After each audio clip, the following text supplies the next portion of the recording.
A proud mama who devoted her life to caring for this baby. Anastasia, I have to mention, was a beautiful little girl too.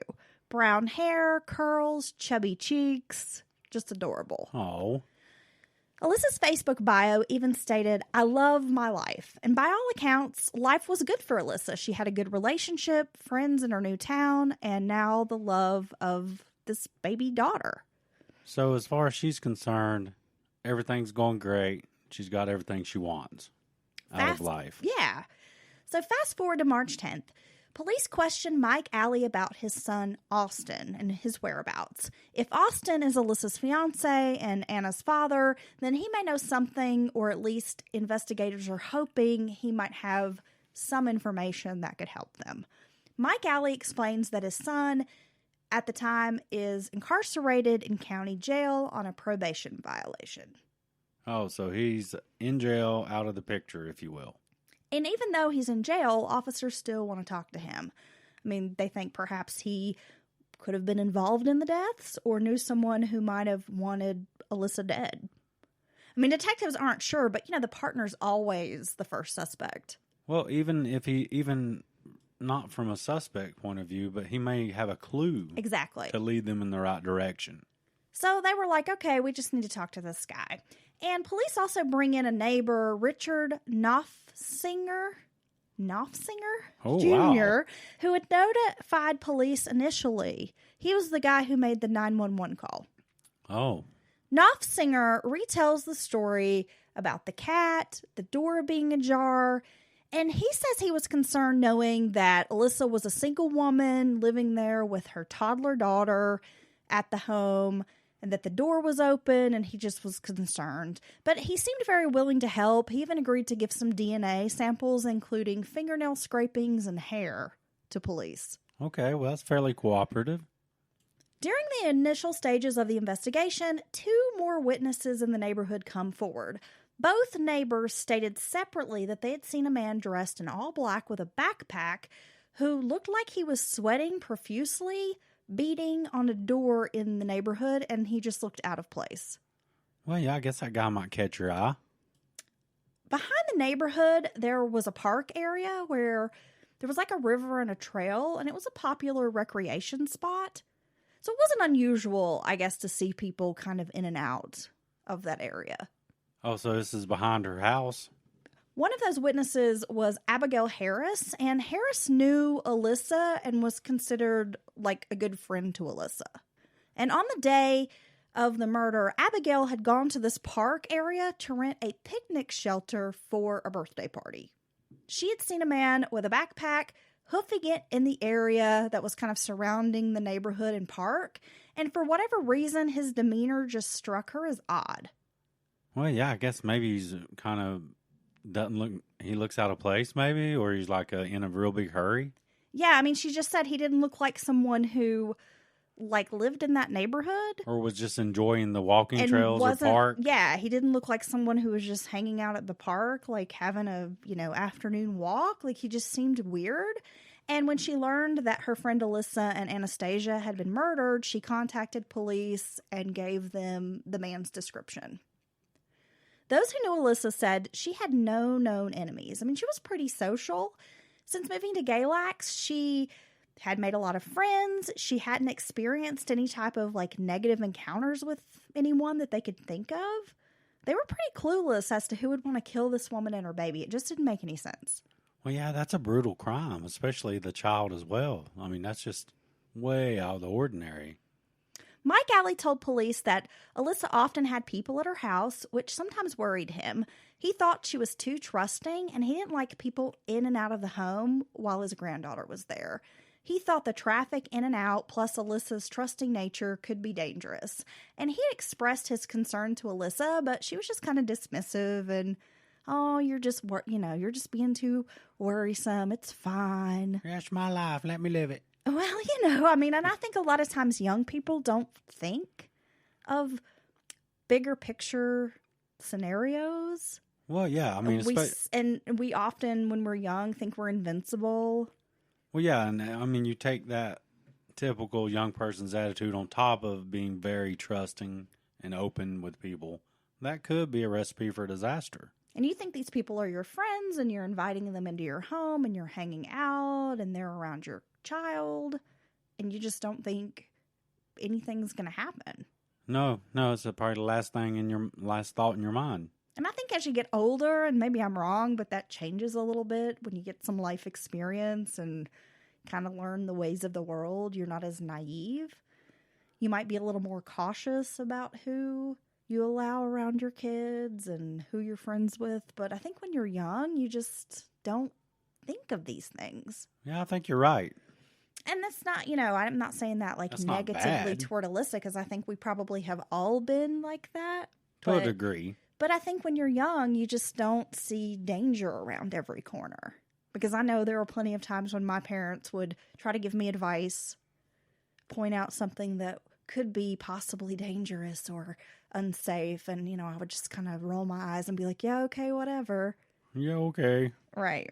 Based on some of the interviews, police felt like this wasn't a random murder.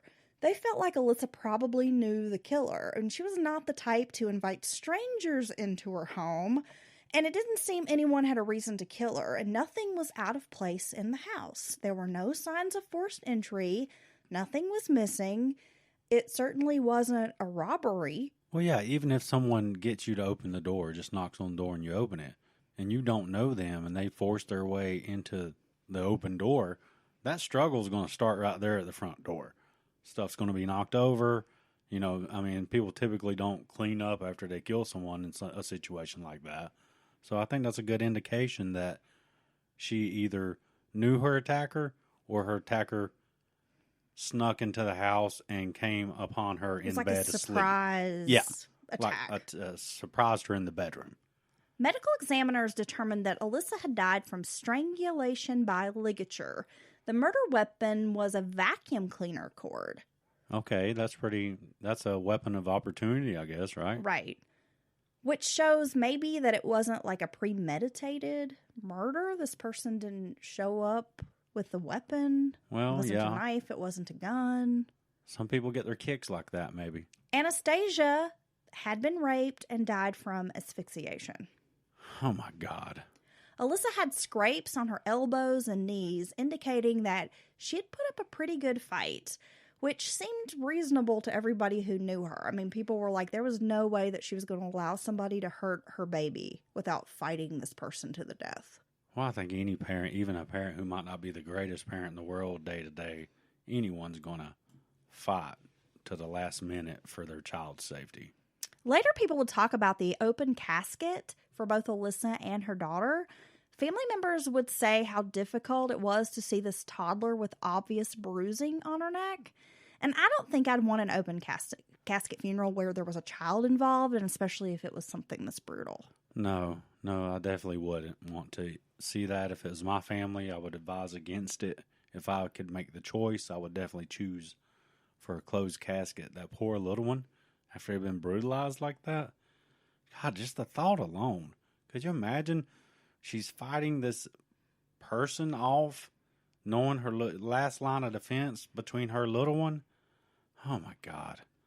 That's so sad. It's really sad. I don't know what this family was thinking when they planned this funeral, but I've heard some people who had relatives that were murdered talk about having the open casket and making that decision because they wanted almost to like let people know what had happened, like the seriousness of it. Yeah, I mean, or that like if the person who had done this showed up, that they could see like this is what you did to my family member. Yeah, I mean, I guess it's easy for us to say what we would or wouldn't do, not being in that situation. But I just can't even imagine how you could go through that, having to do the services. I just don't think I could see it. I wouldn't want to. I wouldn't want that to be like my last memory. No. I don't do well with the funeral and the open casket thing. I don't know. It just always kind of wigs me out a little bit. Yeah, even if they die of natural causes, people are still, appear dead. I mean, even in the best circumstances. But I just feel like, especially where a kid is, like a little kid is involved, that's just really difficult. And so when I read some of these details about this funeral service just like really tugged at my heartstrings. Yeah, the whole thing makes me so sad. It makes me want to hurt the person that hurt that little kid. Alyssa's house had been freshly cleaned, and when the first cop arrived on the scene, and then later the others, they could still smell bleach and other chemical cleaners as if someone had just cleaned up the crime scene. Okay. This was another reason that police thought maybe the killer knew the victims, and that it wasn't just a stranger, because the person took time to spray bleach around the house. So they had to know that they had some time to clean and there weren't going to be interruptions. Like a husband coming home. They knew she lived alone. Yeah. Well, yeah, they had to know, or that she didn't work. You could even think they're being really ballsy and just doing it anyway, but most people would not stay in that situation unless they knew for a fact or very likely that no one else was going to bother them.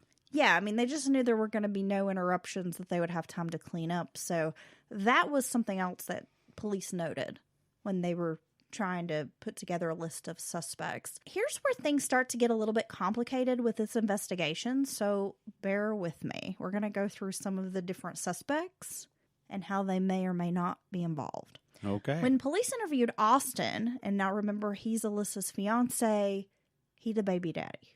He the baby daddy? And, he's incarcerated. So they find him at the county jail, and they interview him about the murders. And they ask if he had any enemies or if Alyssa had mentioned anybody unusual. Cops had thought of some kind of, there could have been a revenge theory. That maybe Austin had enemies who might have targeted his family, meaning his daughter and fiance.